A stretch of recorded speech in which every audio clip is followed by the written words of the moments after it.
Welcome. My name is Alexis Flowers, and I am the Director of Programs here at the Network of Enlightened Women, also known as NEW. NEW educates, equips, and empowers women to be principled leaders for a free society. We have campus and young professional chapters across the country, including a few in Texas at Abilene Christian University, Baylor University, Texas Tech, and Texas A&M. NEW has been covered by Time, The Washington Post, Politico, Fox News, USA Today, NPR, and even Glamour and Cosmopolitan. We run a national conference, professional development and leadership trainings, social media campaigns as well, including #She'sConservative. Today, I am delighted to be joined by Congresswoman-elect Beth Van Duyne from Texas's 24th Congressional District. Thank you. It's great to Thank be you. here. I love what you're doing with this organization. Thank you. We're so excited. So Real quick, just as a short bio to give our reader or our listeners a little bit about you. From 2011 to 2017, she served as the first female mayor of Irving, Texas. And in 2017, she was named regional administrator for the U.S. Department of Housing and Urban Development under President Trump. She's also a consultant and a mother of two. So welcome, officially. Thank you. Okay, so let's jump into it. You have served your community locally as mayor, and then again on the federal level at HUD. What made you decide to make this step and run for Congress? Well, it just seemed to be a natural progression, quite honestly. I mean, I had been on city council for 6 years in Irving, to give you an idea, is one of the top 100 largest cities in the country, home to 7 Fortune 500 companies, DFW airports right in the middle. So I had worked a lot of our state as well as our congressional members on economic development, on border security, on law enforcement, and a number of different policies and water policies, transportation, infrastructure, just to name a few.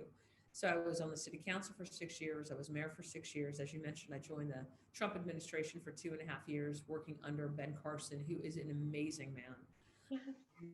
Learned a lot. I mean, I covered Texas and the 4 states that border Texas. You know, I had to deal with things like Hurricane Harvey and how to get people money when they needed it the most. Looking at affordable housing, looking at people who are coming in, and basically how with one of the fastest growing populations in Texas, how are we going to house everybody? Um, and make it so that it's, right now in cities like Austin, where there's only basically 2 types of people that can live there, those on public assistance or those who are uber rich. There's no room for middle class. And so working with various mayors, I was also on the U.S. Conference of Mayors. I was on their advisory board, working on things like transportation, which doesn't sound very sexy, but it's one of those So things important. your life so much. I mean, every day you're affected by it. So you better have somebody who's like interested in it and working on it. Yes. But those are some of the things that I did. And I looked at the combination of local issues, being mayor, being city council, and then having worked basically inside the belly of the beast in a, huge federal government bureaucracy, and seeing firsthand really what needed to be done, what could be helped, how to get through the machinations of a bureaucracy.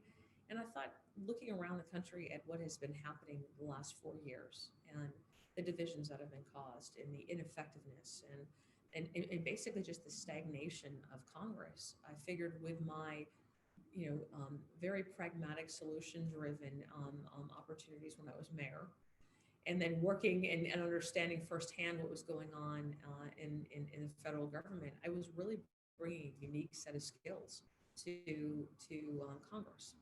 And I knew I've been in the district for 34 years. I've brought up 2 kids. My parents live in the district, and I've been a part of this community. And I also looked at my 2 kids, who, my daughter now is a senior in college, and she is also a conservative female, very much involved. And I have a freshman now in college son. And I just looked at what their job opportunities needed to be when they graduated, and what I wanted the future to be for them. And I thought, if people like me aren't willing to step up and run, then who are we going to leave our government to? Yes, so well said. And wow, what an interesting career path and the skills. That's exciting. So you kind of touched on it a little bit, but what issues are most important to you as you begin your work in Washington? You know, 2 years ago might have been a little bit different, but we really need to start working on the economy. I mean, ever since this pandemic has hit, it has taken a huge slice out of the lives of people who have small businesses, people who own small businesses, and it's been shocking how for no fault of their own, the government has decided to just shut them down. And we've learned a lot in the last year. I've talked to a number of different groups in this state and talked to them directly about what they need to do to get back to get started again and get back on track. And the government has shut them down. It's time that we open back the economy. It's time that we get kids back in school. It's time we realize that people actually do have more control over their lives than the federal government, and we should respect that. Mhm. And there's a little bit of pushback that we're starting to see even in very liberal cities. But my focus is going to be on opening up the economy again. When I became mayor in 2011, we were going through a recession, and my focus was on job retention, was on maintaining the businesses that we had there, and in growing more businesses to come to the community to allow things like job opportunities that are so important for the health of any economy, but for any community. And during the course of the time that I was mayor, we added 40,000 jobs to the city, and we had over $3 billion of private investment in economic development. We saw some of our city's largest and fastest economic growth, as well as fastest population growth. And there's a number of things that we did to encourage that. One is focusing on jobs and talking to businesses and small businesses, but other things included things like law enforcement. So we had a very proactive and progressive policy dealing with partnerships with ICE to make sure that we were removing criminal illegal aliens from our streets. So if you committed a crime in the city of Irving, we had a partnership with ICE that you were detained. We would suggest that people we would detain them for interviews with ICE, and if they were found to be in the country illegally, they were deported. And while groups like CNN and New York Times called us everything, every label under the sun, Mhm. remain undeterred and realizing that people want to live in a safe community. They want to have their kids go to a safe school, and they want to be able to go home and feel secure, in their neighborhoods. And as a result, the threat was businesses are going to move out. People aren't going to want to live in your city.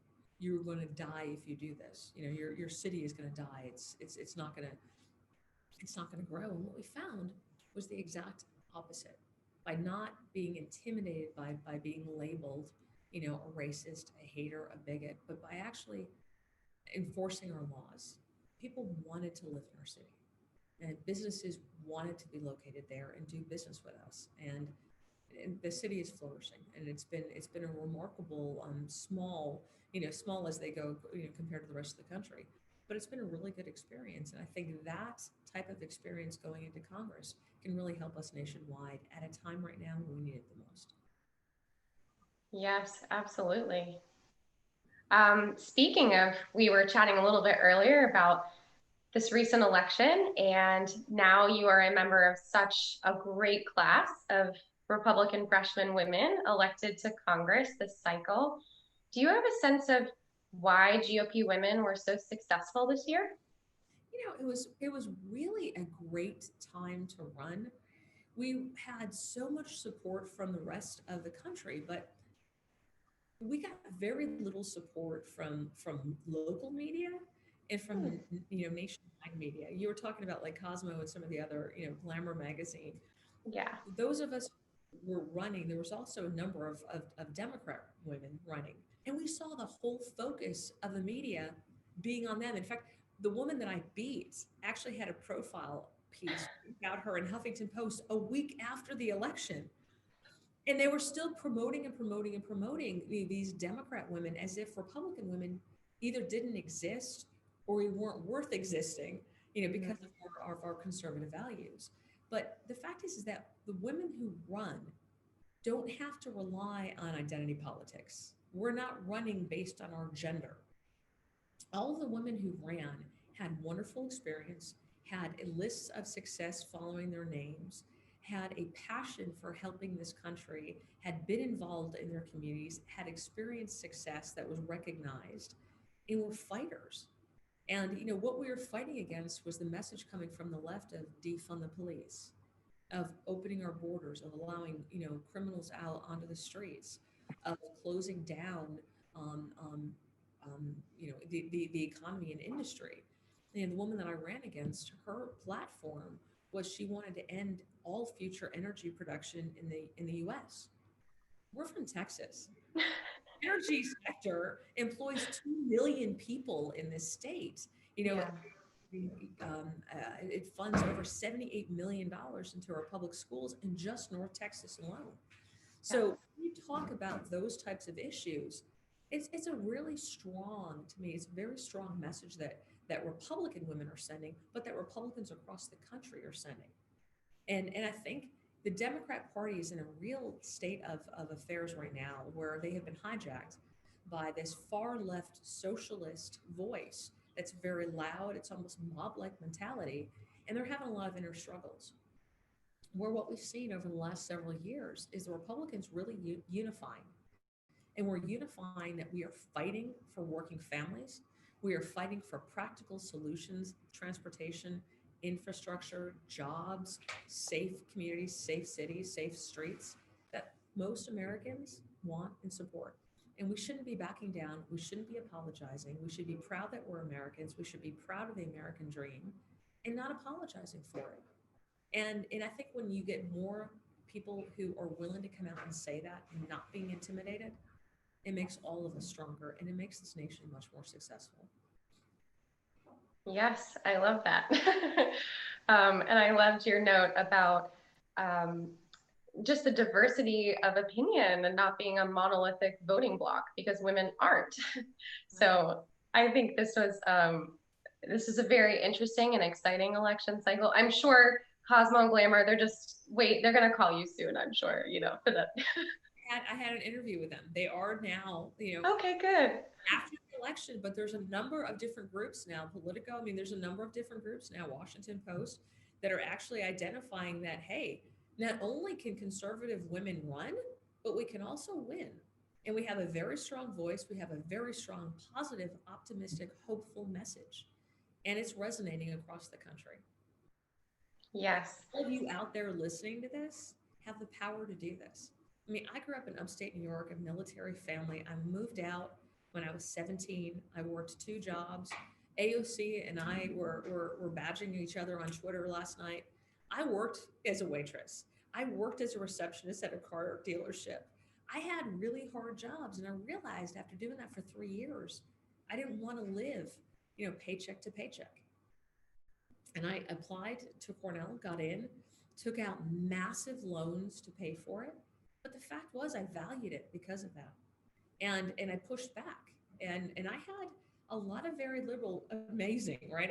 At a school like Cornell, I had an amazing number of liberal professors that kept trying to push me and push me and push me into a much more democratic liberal voice. And when I first got to college, I didn't really have that strong of a political bend. But by the time I graduated, I was 100% more conservative than when I first got there. Because what it made me do was question what I was being told, look at it, investigate it, and push back. And I think having paid for my schooling on my own and valuing that what I was paying for, I wanted to get the most out of it. And I didn't want to be pushed into an ideology that I didn't believe in. And yeah, did it affect my grades? It did. But I also got stronger as a result, realized that if you have a strong voice, you can actually achieve. And I think it's made me a much more strong and independent person. I love that. And I know our women will love to hear about that as well. So many of them tell us that they struggle on campus as conservatives with self-censoring or just worrying about grades and trying to make a decision about what classes to speak up in and what classes to just put their head down and get through it. So what advice, I loved how you started to talk about asking questions and doing your own research. What other advice would you share with young conservative women on campus that feel overwhelmed? Involved and don't back down. I mean, it's easy to be intimidated, and I'm not around a group. My mother was a very strong independent woman. My daughter is a very strong independent woman. I'm not used to kind of the wallflowers in the back. But have a voice. Be proud of your voice. But also be able to defend it and know why you have your opinions. And I think it's more than just 1-2 layers deep. Be proud of your background and your culture and your religion. Feel free to speak about it. But at the same token, respect that other people may not necessarily share it. And that's okay. I think it's our diversity of experiences that make us a rich community and a rich country. Um, so be willing to have those conversations, but just don't be willing to be intimidated. And and don't apologize. You can have an opinion, just be willing to defend it and understand why you have it. And don't just kind of accept it because that's what somebody's told you, or you've read a 140 character tweet and all of a sudden that's, you're taking that on. Just, just, know, but be willing to speak up, understanding that there will be ramifications. Look, I've been kicked in the chin, more times than I care to admit, from the media, on social media. It's going to happen. It's part of life. You can get up, brush yourself off, and move on. Yes, I love that. So true. And I think it's something we try to encourage. Oh, go ahead. Well, they said I'd make it look too easy. You have no idea what I struggle with at 3 o'clock in the morning when I wake up really, angry and not being able to express it because it's 3 o'clock in the morning and everything seems more difficult at 3 o'clock in the morning. But I said, in many ways I feel like a duck. You know, you let everything go down your back. Just let it go. Just let it pour down. Don't take it personally. But also, if you think about a duck on the water, right? You're just seeing this duck that looks like it's effortlessly just Effort. Mm-hmm.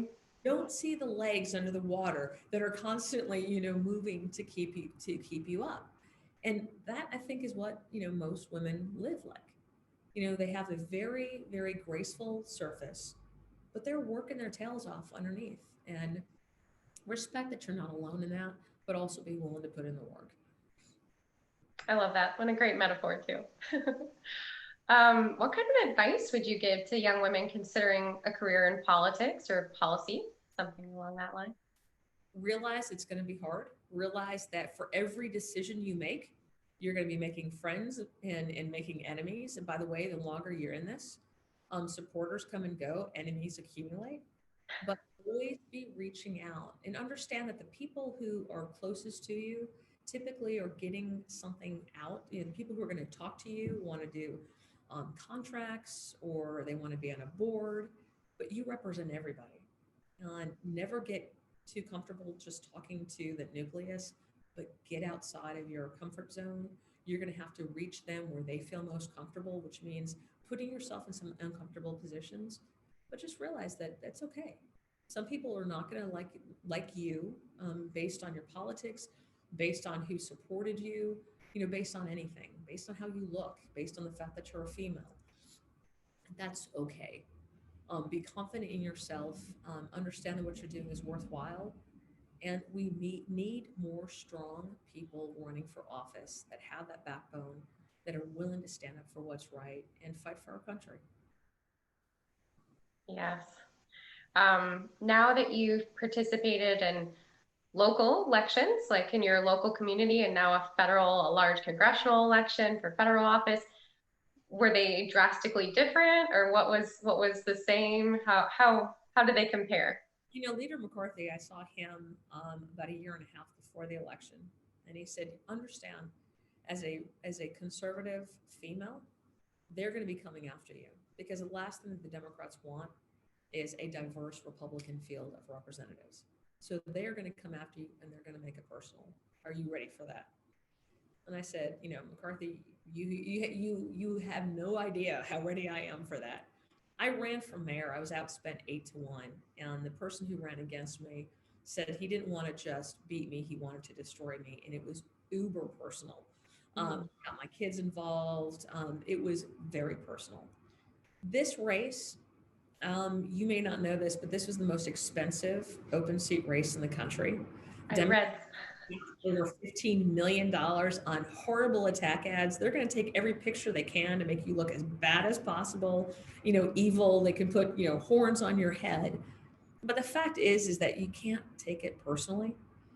It was a crazy race. I could not pick up a screen, whether or not that was a phone, whether or not that was a computer, whether or not that was a TV, without seeing, some kind of negative ad against me. You move on, you get over it, and you realize that, you know what? They're fighting you because they realize that you are a threat. You are a threat to Democrat policies, you are a threat to socialism, and you're going to be effective. And that does, bother some people, but that's also, something to be proud of. That you've been able to make a difference, that you've been able to show that you're effective, and that they are going to recognize you as a force of nature. So, yeah, was it a tough race? Of course, it was a tough race. But this was also the first race where I was part of a team, and we had support from across the country, and we had thousands of people who invested, who donated to our race, and thousands of people who volunteered, and that's extremely humbling. And it also puts a lot of pressure on your shoulder that these are people that you have to continue to earn their support, and you got to earn support of new folks as well. So it's going to be a challenge. I've never run from a challenge. I'm up for it, but I encourage all of you to get involved, to get engaged, know why you have the beliefs that you do, and feel free to be vocal about it. Just don't be disrespectful. I love that. And that's a nice caveat at the end.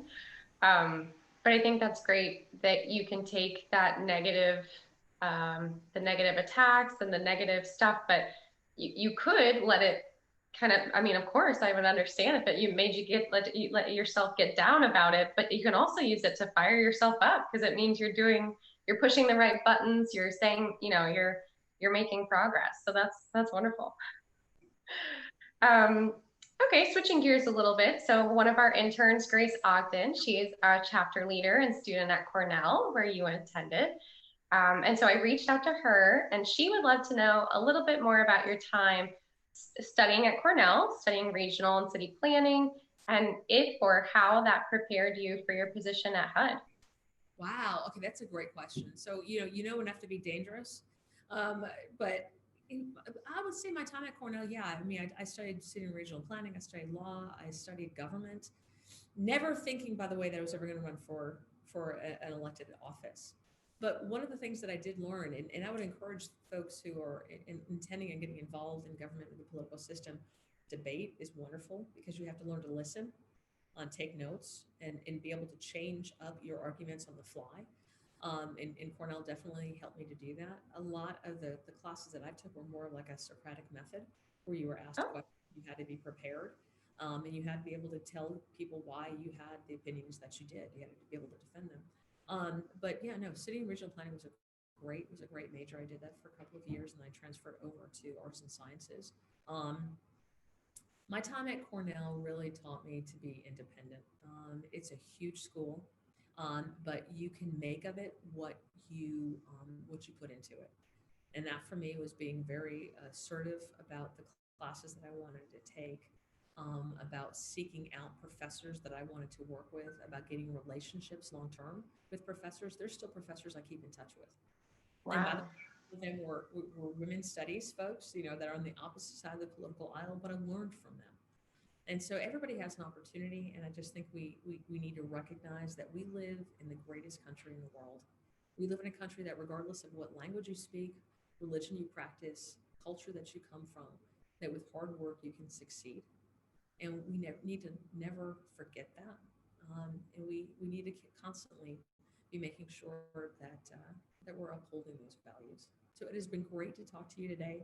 I know I've got to fly. I've got another meeting that I've got to get to, but I really Yes. Well, it's I been know our women will be so excited to hear from you, and just we look forward to watching and following along with you as you head to Washington. So thank you so much for taking this time. thank you. You guys take care. Good Okay, luck. thank you. Bye-bye.